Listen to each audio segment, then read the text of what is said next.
Good afternoon, I'm Guy Roginson here with Talking Glass Media, home to SignalsAZ.com and TG Magazine.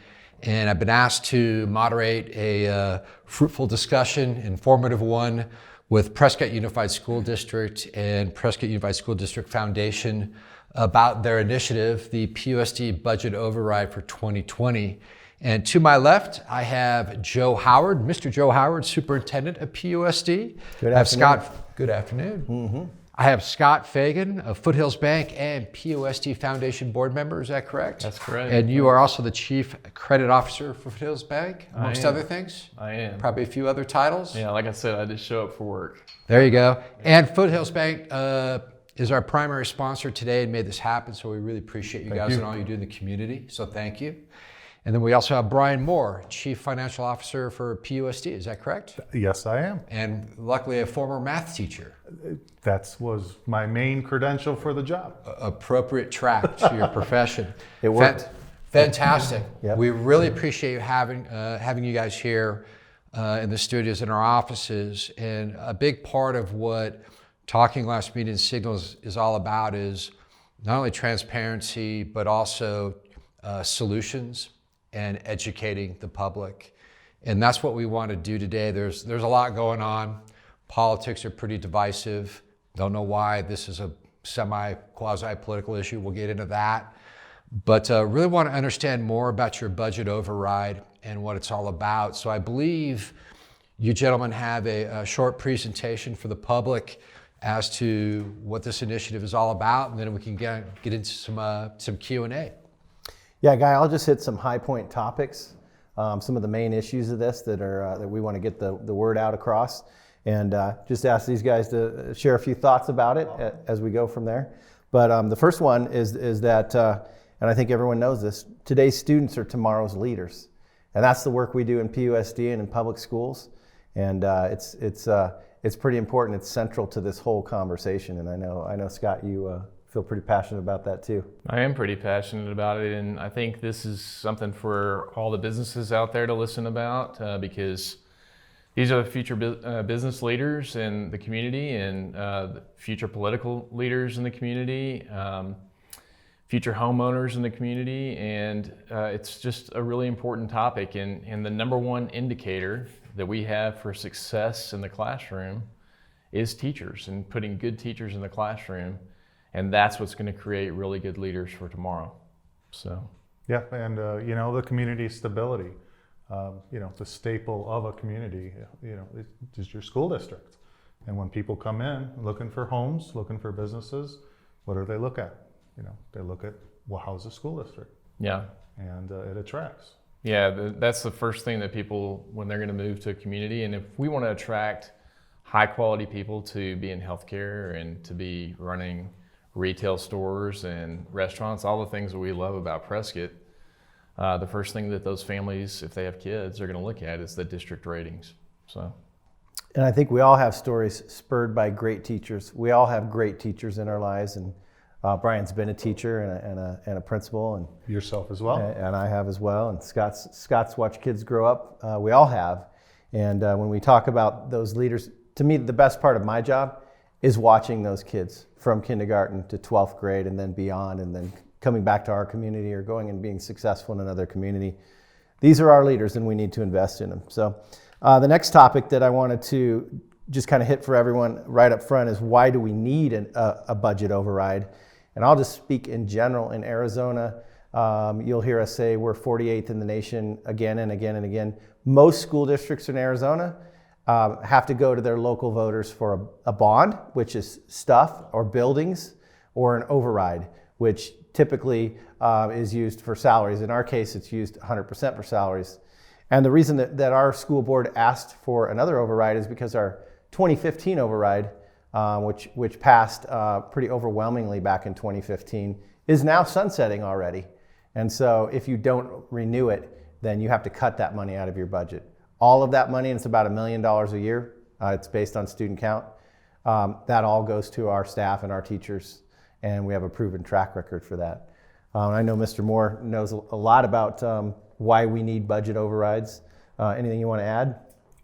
No, I think you hit it pretty well about the state and where we are funding in the nation, and it dictates the need to attract teachers to go to our local voters. And unfortunately, the way overrides are structured is every 5 years. If you don't ask for a continuation, and in this case, a little bit more addition override to even get closer to the state average, if this passes, you would then have to start cutting a third of that money over 3 years. Yep. And it's the nature of the beast. Guy, I think a real important point to this, why we need an override is kind of what happened back in 2015 and what were the results of us getting 4.66% increase in salaries. And what happened was amazing. I mean, we had turnover at that time of about 37% in the district. Of teachers. And now today we have about 13%. So I think good pay creates less turnover. And when you have less turnover, anybody that's in any organization knows that less turnover creates cohesiveness with teams. Sure. And when you have teacher teams that are working together at the middle school, high school, and elementary levels, then they understand what they need to be teaching for that next year. And so better teaching creates better grades, better college entrance exams, better district ratings. It's all positive. When you say turnover, are you saying that teachers exited the school district? Yes. Okay. Yeah. And right now there's a 27% vacancy in teacher jobs statewide in Arizona. And we're very fortunate when it comes to the teachers we do have in front of the classrooms that they are certificated. And Joe, you may know the number of, or the percent of non-certificated teachers that are in front of classrooms across Arizona. But it really is, it's a statewide issue. Well, it's a nationwide issue, and we're on about year 5 of the greatest teacher crisis of the history of our country. There just aren't teachers out there. For one, the pipeline's somewhat dried up, and there's been some things that we've done across the country and across the state to fix that. But when you're the bottom of that nation, Arizona is by far struggling the most to retain teachers. But what I'll say, back to Scott's point, in Prescott, since 2015, we've stopped that bleeding. Yep. And I'll tell you, I've been there through the whole thing. I've been in the district office for 10 years now. Prior to that, I was principal, 11 years now. Prior to that, I was principal for 7 years in the district.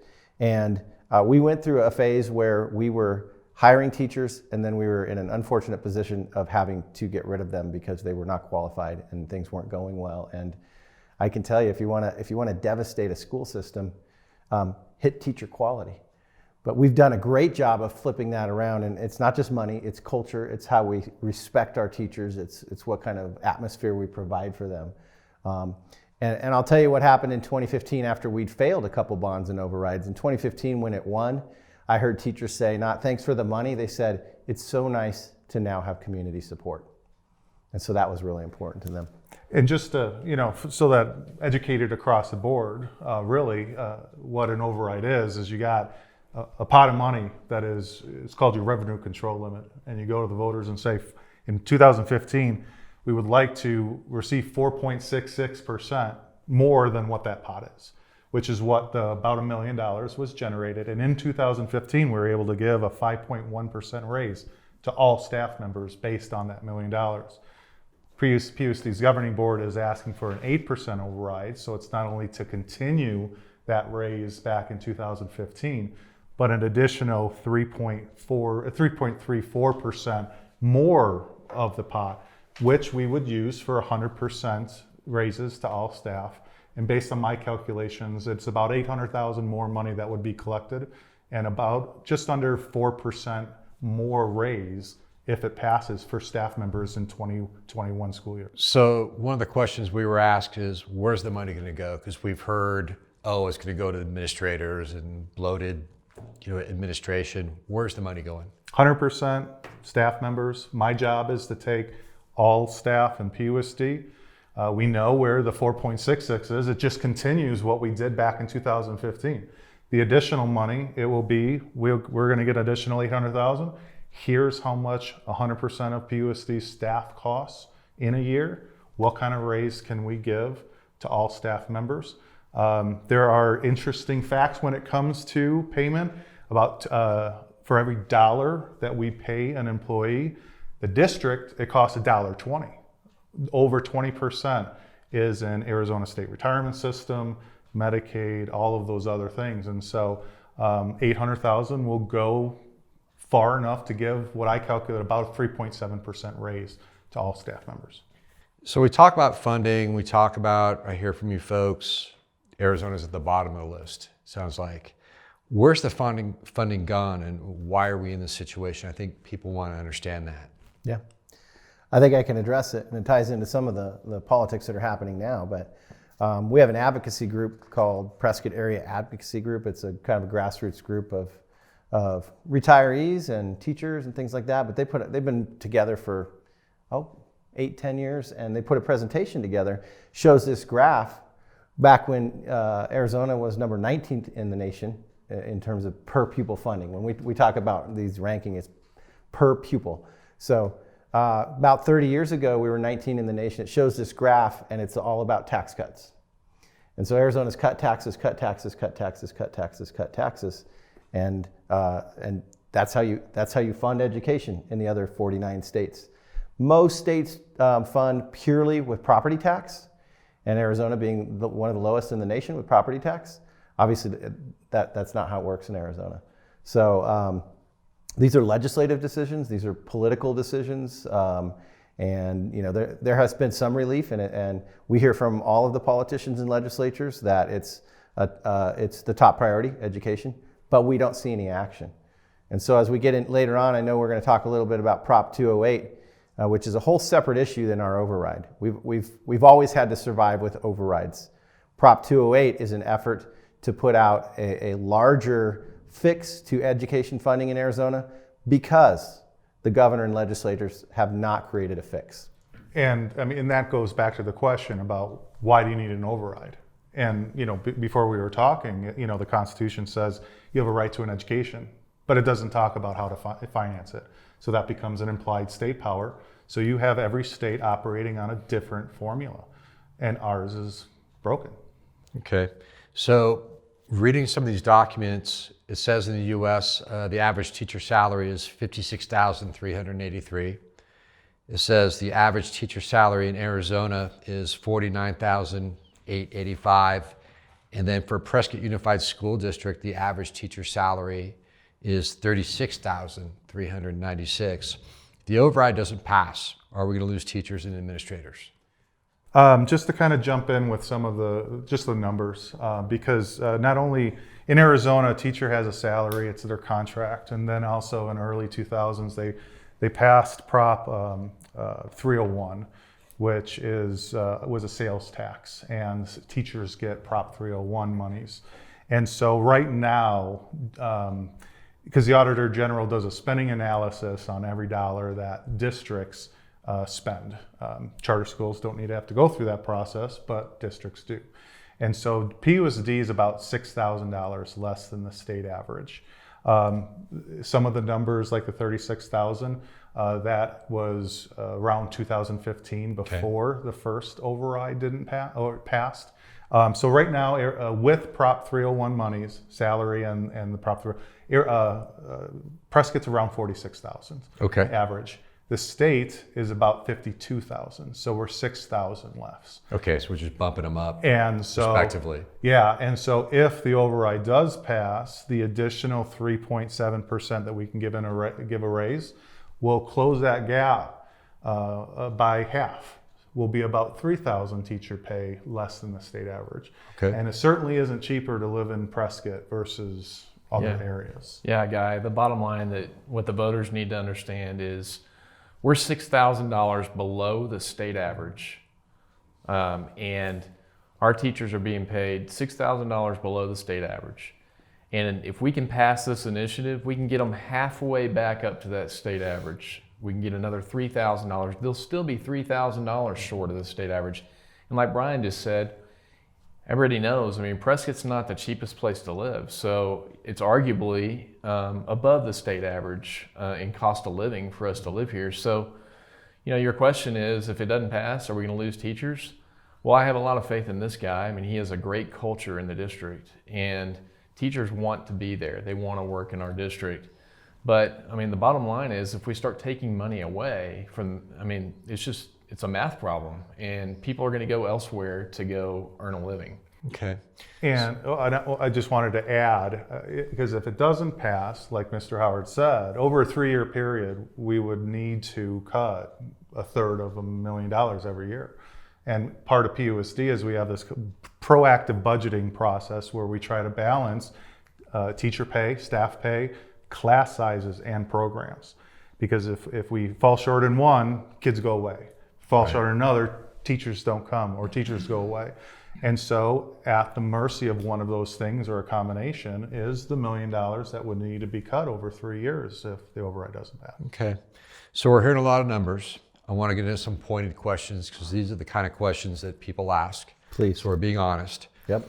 Many are calling for reform within the school district before what some are calling a retax.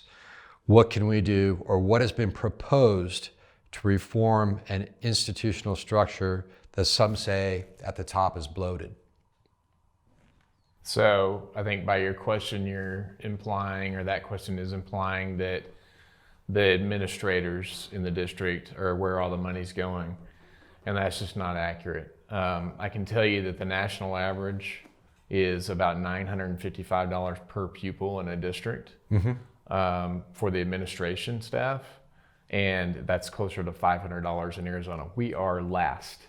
Out of 50 states, we're 50th. So we have the less. Admin pay. For admin So we're spending about 57% of the U.S. average is what you're saying. I think that's what was in right. the numbers. And I'll go one step further, because the Auditor General does do exactly that, a spending analysis every single year.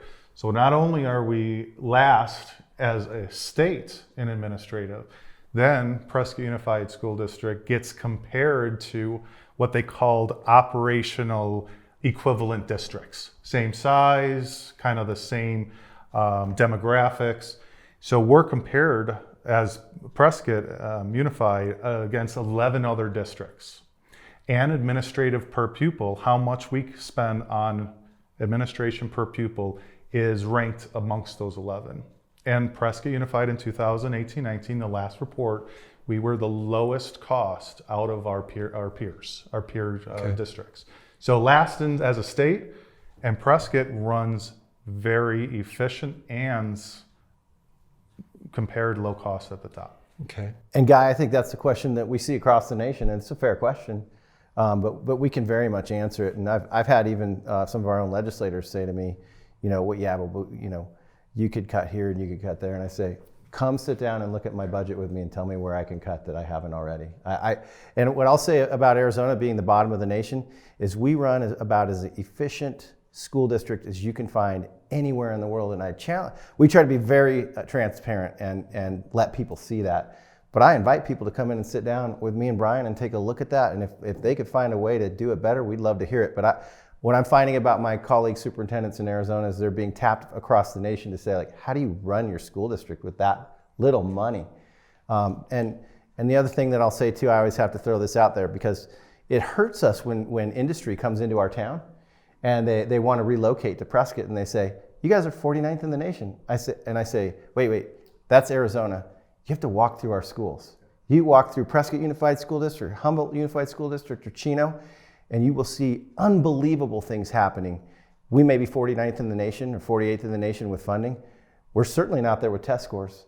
And if you walk through and you see our culture and you see what these kids and teachers are doing, then you understand that we're making some miracles happen really with the funding that we have. Okay, fair enough. Shifting gears a little bit, we touched on Prop 208. Let's educate the public on the difference between your budget override initiative and Prop 208. It's a real important question Yes. because I've received this question quite a bit, just kind of being out and about and talking to different groups. And I think it's real important that everybody understands the difference in it, and there's quite a few of them. So Prop 208, if it passes, it'd be great. the district we would get some raises for our staff and teachers in our district. How much? We don't really know.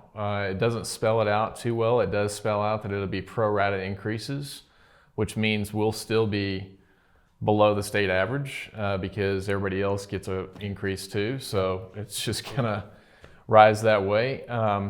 But here's what I would say about our initiative versus 208. Our initiative, we control. This is our community. This is Prescott, and this is our voters voting for a change in our district. And we control that money. That money, as we just said, as Brian just said, that money goes all to staff and teachers. And that is, that's key. We don't control the 208 money. We don't have any control over what happens with that. And the tax, the way it's taxed is different. Ours is a property tax, theirs is an income tax.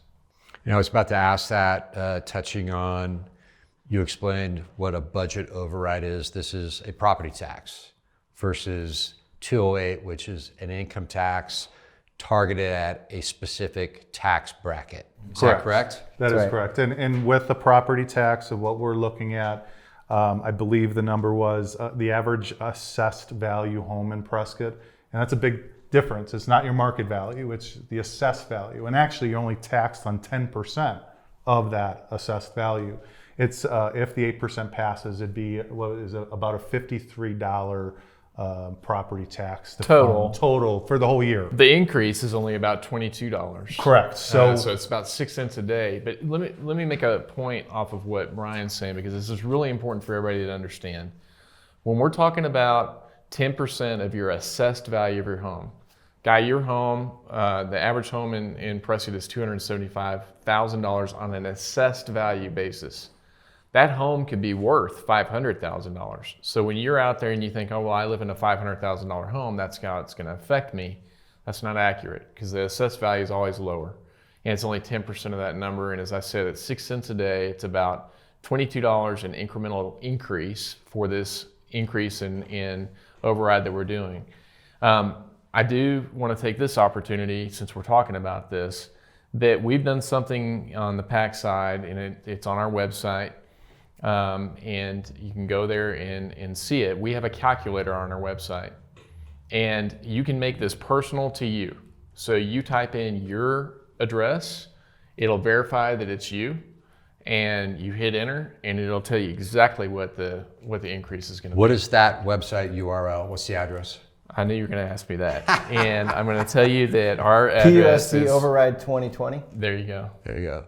and the calculator, it's really cool. It just accesses the county assessor's office, because all tax bills are public record, and it literally says this is how much more you would pay. Right. And so, as mentioned before in the intro, there's a lot of politics, right? It's election season and all that. So much of this feels political. When did school funding become political for you guys? How are you feeling it? I was just going to say that's a good question. Or why has it? Because anything and everything it should be bipartisan, and that is education.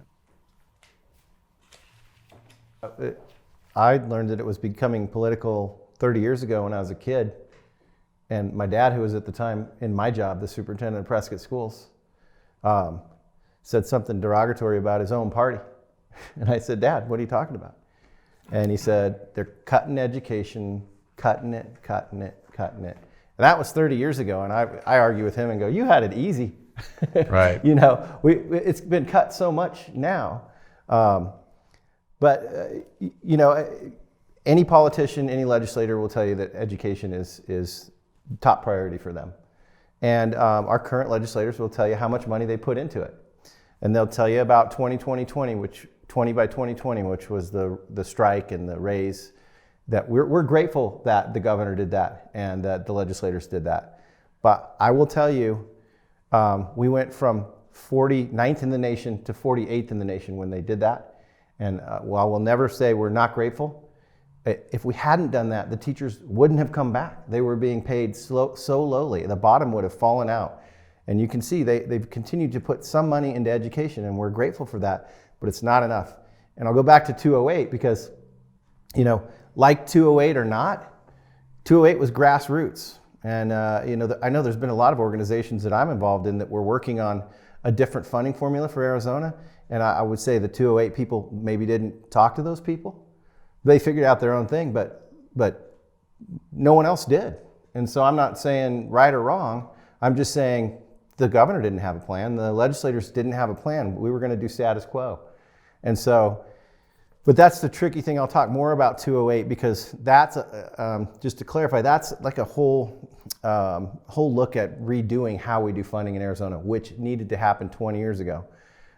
If it doesn't fly, I sure hope that the legislators put a plan together. I just keep asking, like, is there a plan to get off the bottom of the nation? Because if we were failing as a school district, you can bet we would have a strategic plan to tell you how and when we're going to move back to the middle of the pack and then the top. That's not a priority in Arizona. But the reliance on bonds and overrides is clear from the legislature. They rely on us to do that as part of how we survive. And to me, the proof of that is charter schools are not allowed to bond and override. Instead, they're given the money directly out of the general fund. So these are our colleagues. They're doing the same thing we're doing, but there's a different plan there because the legislature realizes if they don't run bonds and overrides, they don't have enough money to do the job they're doing. So basically, we're pigeonholed, and you'll find that most school districts in Arizona, if they all run bonds and overrides, unless they've failed so many times that they've given up in their community.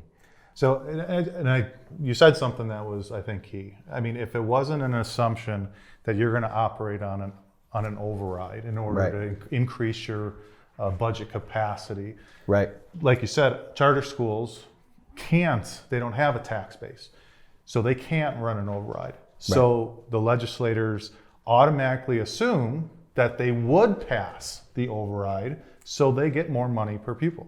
So who becomes the minority are the districts that doesn't have the community backing and the voters to give the override. They're the ones that really suffer because it's an assumption you're going to have that additional money. Coming up on 30 minutes and respecting everybody's time, I'd like to get closing comments and summaries from you guys. It'd be great. Sure. Well, I'll just kind of follow up with that last conversation and say the point being, it's vital for schools in Arizona to lean on their local communities with things like bonds and overrides. We're not asking for a bond right now. We're asking for an override to continue. And we have the track record. When it passed in 2015, it made a big difference for our teachers. And they're sticking around and they're doing a great job. You know, and I'll go and I'll just say, you know, and I don't know if this is cliche, I just want everyone to vote. You know, I mean, really make your voice, become educated on either side, vote, and like Joe said, we have the track record of if the override passes, 100% will go to staff and raises, and we just appreciate, like Joe said, in 2015 it passed, I think, at 67%, and so our community is supportive, and we will appreciate that support with a hopeful pass. Yeah, Guy, I would just like to say this. We have a chance to do something really special in our community. And, you know, we can make a lot of change here, and it's going to take everybody. And your question about politics, this is education. This is our kids. And this is meeting every kid in our community at their level. And that's what the public school does. And, you know, I'm dumbfounded by that. Why somebody can say, oh, well, I don't want to pay taxes. I've already paid for my kids. Well, I mean, who paid for you is my question. But I'd love to read this if I could. It's a letter that was an open letter that is published in the Courier, I think, this morning. And so it's written by somebody on my PAC board. And I think it really sums up what we're talking about here. So it's to the editor, and it says, I support education as a fundamental pillar of strong communities. Buildings without strong foundations risk collapse, and communities without the strong foundation education provides face a similar risk. To those not originally from Prescott, those who relocated here, why? Why here? Why Prescott?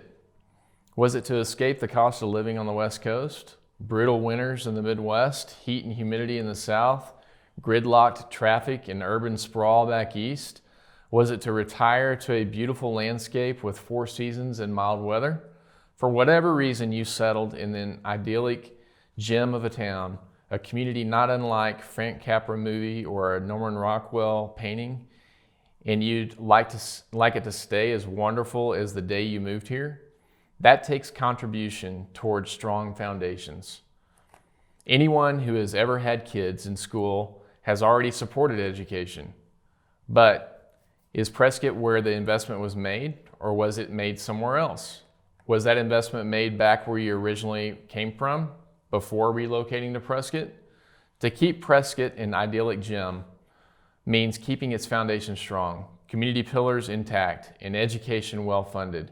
I support the PUSD budget override because I support PUSD. The bus drivers, the custodial staff, the maintenance techs, the paraprofessionals, the vice principals, the superintendent, and most of all, the teachers. They are the working class pillars of the community, building and contributing to their investment. I support education and I support PUSD override budget. That's written by Tom Aldridge, and I think it sums up what we're talking about here. And on that note, we want to thank Foothills Bank for making this production possible on SignalsAZ.com. And from Talking Glass Media, thank you to Prescott Unified School District and the Foundation. Mr. Joe Howard, Scott Fagan, and Brian Moore, thanks for your time today. Appreciate it. Thank you. Thank you, Guy. Appreciate it. Thank you.